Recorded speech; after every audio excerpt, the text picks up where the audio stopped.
MongoDB is cool, but choosing the right deployment option for MongoDB on Google Cloud can be really cumbersome and confusing.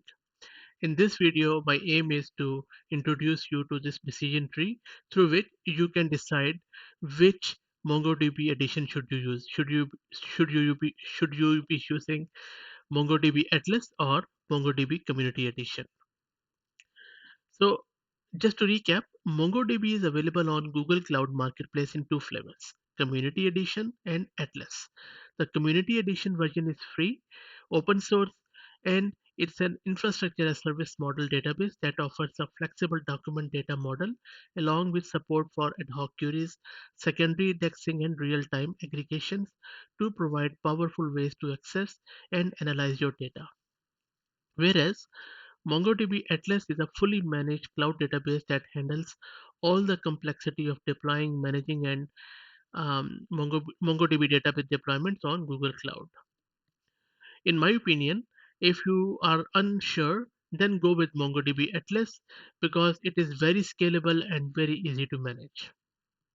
Okay, but if you want to have some sort of selection criteria, then I would suggest that you follow the decision tree which is being displayed on your screen, because choosing the right MongoDB type on Google Cloud is very important, as it will help you target the right database model early enough in the process, which will help you to avoid potential pain points and friction in the future.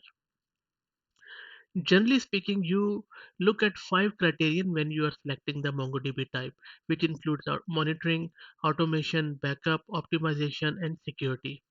When I talk about monitoring, it means to assess your ability to perform the activities like query performance, real time performance, alerting, logging, deployment, third party integration, and so on and so forth.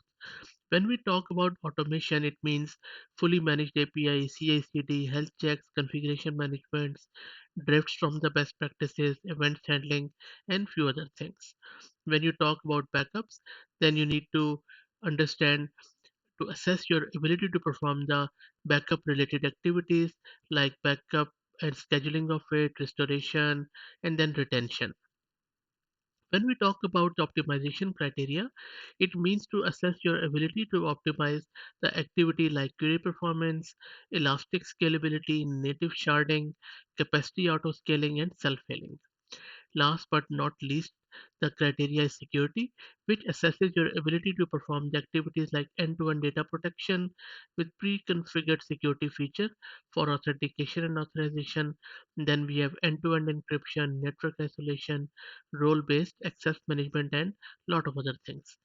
So once you uh, are very clear about the above criteria, then you need to follow this decision tree on the basis of that criteria, and then you can just make your decision. For example, if you look at it that on the very left hand side you are present as a customer, and then if you want to do self monitoring, go with MongoDB community edition. If you want to go fully supported, go with Atlas, and then so on and so forth.